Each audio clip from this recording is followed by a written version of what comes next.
Hurley Fox is the owner of Fox and Partners, an outsourced CFO services firm that helps businesses and business owners organize their financials, better understand them, and leverage them to gain insights to improve their strategies, increasing their cash flow and net worth as a result. And as we prepare to delve into our conversation on the topic at hand, unlocking financial success, insights from Fox and Partners CFO services. Here is an exciting twist. Let us tickle our guest's brain first. So, Hurley, get ready for a rapid fire round of random words. I'll mention a few, and I would love to hear the first thing that comes to your mind in response without thinking much. If you're ready, let's dive in. Sounds great. Thanks for having me, Naveen. All right, let's get started. And Hurley, here is the first word: curiosity, Books. invention, The car. future, Unknown. book. The Table for Two, the book I'm reading right now. Oh, okay, interesting title. Movie, Curious Case of Benjamin Button. aliens, Joe Rogan. universe, Incomprehensible. leadership. Discipline. And the last one is role model. My parents. Okay, there is a bonus one: success. Calm. Finding calm. Finding calm. Superb. I loved your responses, and thank you so much for participating in the first rapid fire round. And there is one more rapid fire round waiting towards the end of the episode. And before I formally welcome you to the show, let me welcome the audience. So, folks, you have tuned into TGV. Welcome to the Guiding Voice podcast series, where we embark on transformative conversations for a better future. I'm your host, Naveen Samala, dedicated to making the world a better place through valuable discussions that add value not only to your life but also to your career. Thank you so much for tuning in. And Hurley, hearty welcome to TGV, the Guiding Voice. Thank you so much for being part of our journey. How are you doing today? Excellent. Great to be here. Same here, and let's get the ball rolling. We'll begin with your success mantra.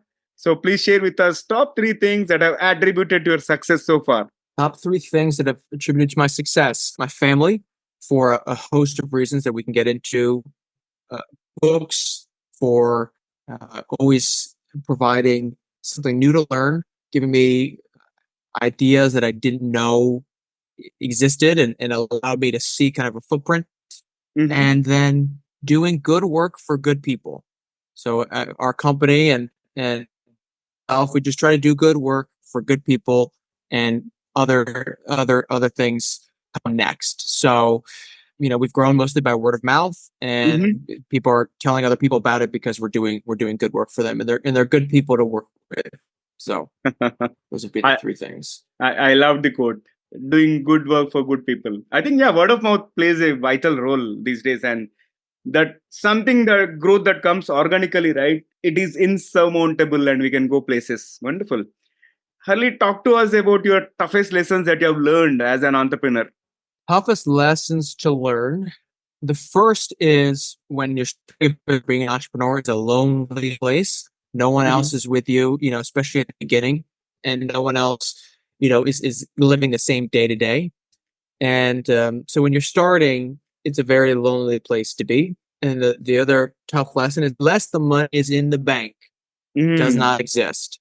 So no matter how good a potential client may seem, or a client is, or a sale might be, until the money hits the bank account, the sale does not exist. So don't get too excited or too up before the money lands, because life happens. So a potential client delays or falls through, or the money, doesn't happen for whatever reason, or it gets delayed. And so, only act like you could spend the money that hits the bank account, because until it's there, it's not there. Good one. I loved your perspective, Hurley. And I think this is the first time I'm coming across certain unique thoughts here as such.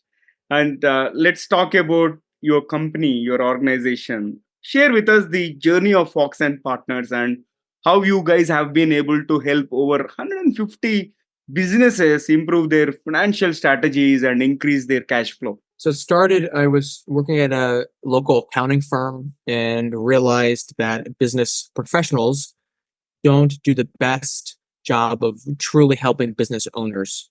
So there's a big gap in the small business world of small business professionals, lawyers, CPAs, financial planners, bookkeepers, accountants, etc. And then business owners, the people that are running their business and being there day to day. And so at that accounting firm, I just started asking some business owners questions. Why are you trying? Why are you doing this? What are you trying to do? What are you trying to achieve? You understand your financials. And then because we were at the accounting firm, we were also doing their monthly financials. And so I took that and I put it into a monthly program with business owners while at that firm. And that program did pretty well. We were able to help a number of small business owners. And so I took that concept and I started the company, Fox and Partners, based off that concept of we're going to do your monthly books, your monthly accounting, but then we're going to meet at least once a month to review your financials, talk about how they tie into your big business goals, and just see what else is going on in life. So that was the idea that I took that I was doing at that accounting firm, started my company doing that. And, we had a number of small clients, which is great. When we started, it was just me. And then I got a pretty big client that really helped build the foundation of the company. And then I had a couple people who started helping me. And then, again, we started doing good work for really good people. And so they told other good people about what we were doing, and we were able to do more good work. And so then, the client list grew and grew and grew. And then I started hiring, people who were much better at accounting than myself, who had, decades of experience in the accounting world as CFOs and controllers. And, we continue to get bigger and bigger clients. And then, the snowball effect happened. And so that's the quick journey of Fox and Partners. That's amazing, Hurley. And having helped 150 small businesses, right? So, what are some common financial challenges you see among small businesses, and how do you address them? Because as an outsourced CFO, you always emphasize the importance of understanding financials to drive business success. Yeah, so we think about it like a doctor, right? And so before the doctor can prescribe a health plan or next steps or, things you should take or eat or exercise, they first need to understand, where are you today, right? So when you go to the doctor, they're going to get blood tests, you're going to do some exercises, they're going to monitor that, you're going to, get on the scale, they're going to look at your medical history, they're going to understand where you are today with certain metrics. And so those are the financials of your company. The financials are the health tests of your company. And just getting the tests doesn't move anything forward, but it allows you to move forward in a more educated and successful way. And so the first step that we emphasize to businesses is understand your financials, make sure the financials are accurate. If you looked at your balance sheet today, does every number on your balance sheet tie to another document confirming that number, right? So are your books accurate and correct? And are they easy to read, and do you understand them? And that just gets you to, hey, we now understand our kind of baseline, but now what do you do from it, right? So just like in that medical analogy, great, you got all these tests, but now what's the diet you go on, or what's the exercise program you do, or day to day to become healthier? And you run those similar tests and you see, hey, am I better today than I was 6 months ago? We do the same thing using accounting as those tests. The other challenge is cash flow, of course, right? So everything boils down to, what is a company's free cash flow every month?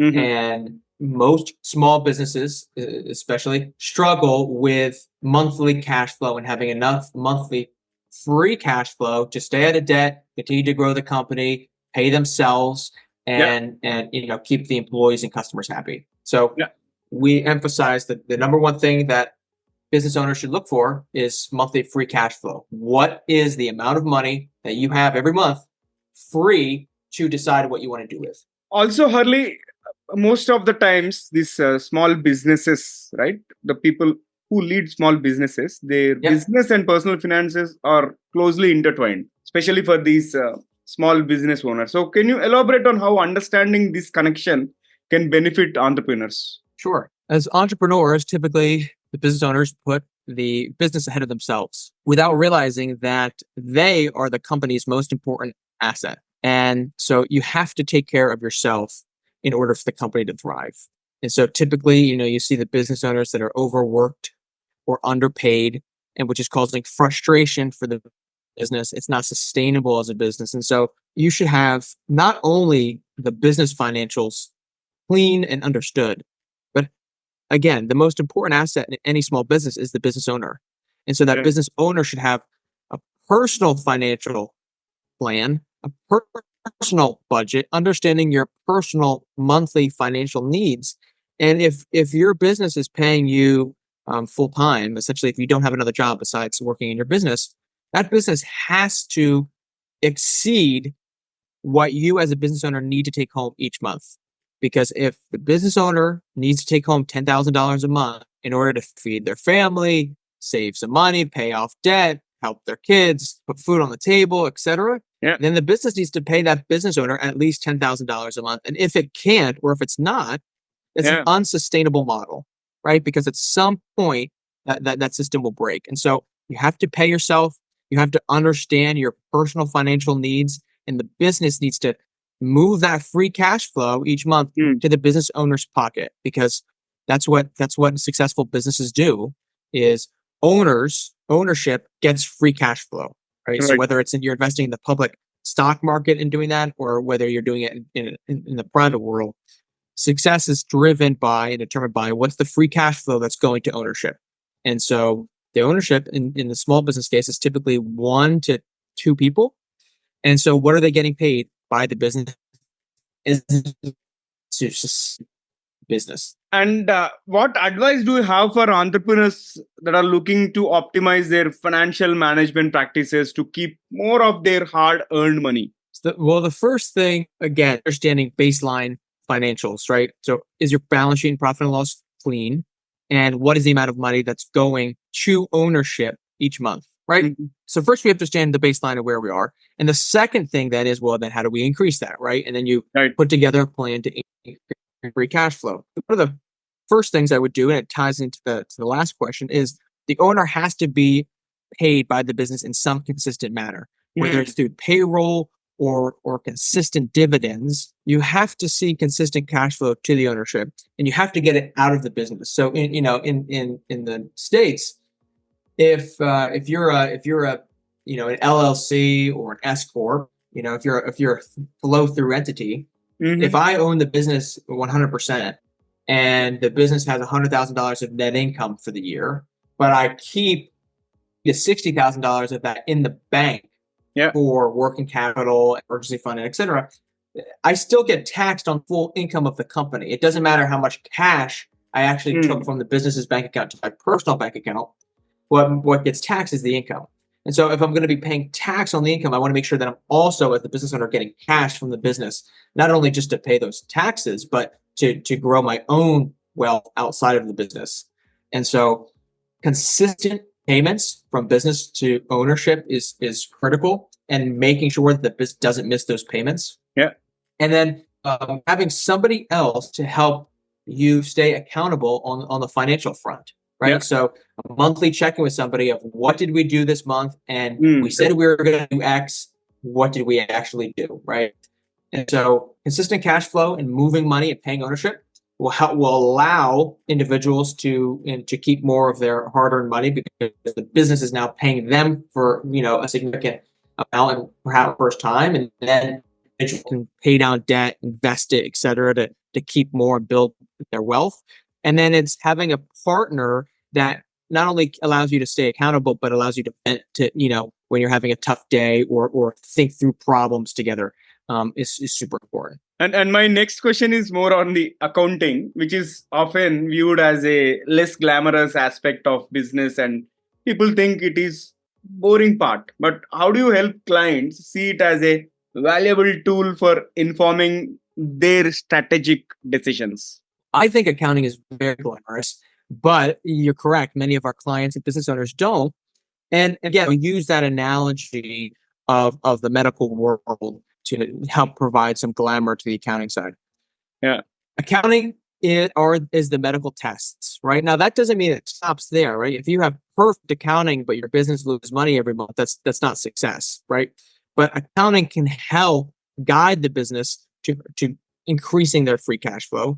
And it provides those base metrics and that layer of understanding, just like doctors' tests do to determine what the business should do next. So just like, you would never go into surgery with getting blood tests, x-rays, multiple opinions, etc. on the accounting side.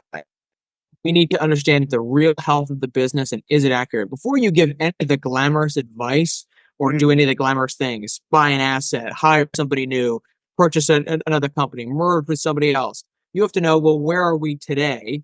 And is this the right decision? If we do this, what do we think will happen? Right? Just like in the health world, or just start, hey, I'm going to try to, do this, understanding where you are today. It may not be glamorous for some, but it's essential for all. And slightly switching gears and talking some offbeat topic, like, can you share some personal experiences or stories where reading and your faith have played a significant role in your business success and mindset? Sure. So reading is incredibly helpful because the more you read, the better you can converse with other people, and you have just more at your disposal when talking to a variety of people, right? So the more you read, you're putting this library in your head. Then you're talking to somebody who may not have a lot in common with, but let's say they're a farmer in Virginia. You can pull up I read a book about farming, and now we can talk this. Or if they're a fan of this book, you can reference them together. If they know a certain person, you can talk about biography. And so, essentially it builds this library in your head where not only does it bring you ideas that you didn't know before, or if you're reading biographies, it allows you understand that other people have the same problems that you're going through or have gone through. But then it also builds this library in your head where when you're talking to new people and networking, you have much more reference and pull from at a moment's notice. Yeah. So those are some of the reasons that some ways that reading has helped me. And first, it provides an underlying foundation for why everything, not only we're doing, but why everything is the way it is. And second is to understand, as much as we're trying to help build wealth and the business, those are all worldly things. So all of it's going to be gone at some point anyway. And so there are deeper realities and truths that we need to prioritize above the day-to-day of the work. And so having that basis of there's a deeper reality here that provides meaning to my life, that is part of the reason why I do what I do. But also when you're having tough days or tough weeks, you can escape that and understand I could put my work and those problems in a box to the side and go and open another much deeper calming box that allows me to slow down the brain and escape the day-to-day of the work. Got it. And Hurley, this has been amazing conversation so far, and it's time for us to add some more excitement and some more spice to the episode. If you're ready, I'll kick off the second rapid fire round. Sure. Okay, here comes the first bullet out of second rapid fire round. So if you could have one gigantic billboard anywhere with anything on it, what would it say? What is your free cash flow? What is your free cash flow? So powerful. Okay. And if you were to swap your life with someone for a day, who would it be and why? For one day, if I could just snap my fingers and swap, I would swap with a monk on Mount Athos, because I would be very curious to see what a day in the life of a monk there is like. And it would be a wonderful escape from the day-to-day that I have here. Good one. And Hurley, can you describe yourself in just one word? Curious. Okay. And given a chance, with whom you like to collab or work with? I really enjoy working with all the people that I work with now. Every day is a lot of fun. I love the people that I work not only on my team, but the people that we're working with on the client side. But if it was someone that I didn't know, and I'm not currently working with, Alex Hormozy, who is a great entrepreneur, has a ton of content online. It seems like it would be fun to just see what would that be like to work with somebody at that level for a day or for a project or something. So that would be neat. Got it. And here comes the surprise. Complete this phrase: never have I ever 3 times. I've never jumped out of an airplane. Not gone scuba diving. And I've never ridden a motorcycle. Wow. All of these are like adventures or mini adventures kind of thing. Okay, Yes. good one. And here comes the last one for rapid fire round. What is one electronic gadget or a fantasy gadget that you like to see or invent yourself? It's a good question. Inventing something that would turn off the electricity at the house for a certain amount of time would be great because I think trying to putting our hope in electronic solutions is not the way to go, and in many cases, the electronic devices and gadgets that we do have are much of the reason for our unhappiness and anxiety today. So, inventing something that could turn off the electronic gadgets within a certain area or my house for a certain amount of time would be tremendously helpful and probably provide much needed calm and rest. Yeah, good one. I loved all your responses. And let's flip back to the mainstream. So, finally, what do you believe are the key mindset or priority shifts that entrepreneurs need to make to achieve success in their businesses based on your own journey and experiences? Well, it goes back to some of the things we've talked about Hmm. a little bit ago, Yeah. right? And so you have to switch the mindset to cash flow to ownership is the Hmm. only business metric to really pay attention to. If Right. your revenue is growing, that's great, but Hmm. that doesn't mean that any more is going into your pocket or your profits going up. You can grow Right. revenue and lose money, Hmm. right? And just because your profit's going up doesn't mean the cash is actually going to your pocket. All of that profit could be going to paying off debt payments. Yeah. So focus on the numbers that truly move the needle. Hmm. What is the amount of free cash flow from the business that's going into the ownership's pockets on a monthly, consistent basis? If we're going to buy an asset, we're going to merge with a company, we're going to do something. Is it going to increase our free cash flow and by how much? Yeah. And then as the business owner, prioritizing profit, free cash flow to yourself, and then paying yourself. You're the business's most important asset. If you're not happy or if you're not doing something that's sustainable, the business, not only will that carry in the ethos of the business, but the business itself is unsustainable because you just, cannot continue to overwork and underpay yourself.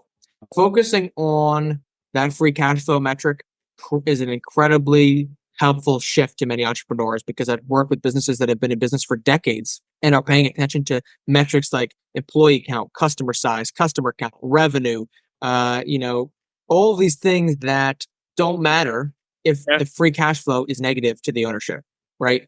So, building something that's sustainable and Hmm. that's consistent and consistently growing in a sustainable and healthy manner. Which, if you have free cash flow from day one, and then everything you're doing is to try to increase that free cash flow, not only will you be happy, but the business is much more healthy, much more sustainable, and you're paying attention to the correct metric.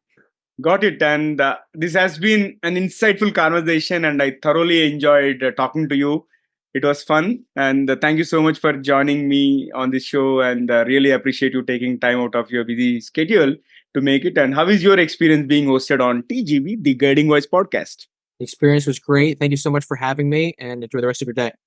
Thank you. And I wish you all the best in everything that you do, Hurley. And looking forward to hosting you again in future. Excellent. Sounds good. Thanks, Sure. Naveen. Thank you. All right. So, friends, that was our episode with Hurley Fox. And before we jump into the fun trivia section, we have a quick request for you. In case if you haven't already subscribed to TGV, the Guiding Voice podcast, please subscribe because subscribing keeps you updated on new episodes. And there is tons of learning that you are going to get from guests across the globe. And if you have enjoyed the conversation and found it useful, please share with at least three of your friends or colleagues who would also like TGV, the guiding voice, so spread the knowledge and help others grow just like you are growing. All right, now let's hop into the trivia segment. Having had amazing conversation with Hurley on how to focus on the finance part, and he mentioned one thing: monitor your cash flow. That is the biggest takeaway for me. And in fact, this CFO services, right? Those are essential. And I thought I would talk to you about the role of a CFO and especially the origins of the role of the CFO. In fact, this role of CFO began to emerge in the mid 20th century and gaining prominence in the corporate world during the 1970s and 1980s. And as companies grew in complexity and financial matters became more intricate, the need for a dedicated executive to oversee financial strategy and operations became evident. And while the specific title and responsibilities may have varied, The concept of a senior executive responsible for financial matters has been around for decades. But if you look at what Hurley's team is doing, they're offering fractional CFOs and all the responsibilities that you can outsource to, right? So do check it out. And in case if you're aware of any other interesting facts related to CFOs, I would love to hear from you. And if you're watching this episode on YouTube, you can comment there. But if you have found this episode on some social media platforms or on audio podcast platforms, feel free to leave your comment there. I'm going to review. And that's it for today's episode. Thank you so much for tuning in and also for being part of our awesome TGV family. Folks, we would love to hear from you. Do not hesitate to share your ideas, feedback, topic recommendations, and most importantly, guest speaker suggestions either through our social media platforms, or you can also email us at the guiding voice for you at gmail.com, 4 as in digit 4 and you as in letter U. And let's create content that resonates with you. I'm your host Naveen Samala, a lifelong learner, and my goal is to have impactful conversations that improve not only your life but also your career. Until next time, take care, stay inspired, and remember, the future holds great things because the best is yet to come. See you all in the future episodes with another amazing guest. Goodbye for now.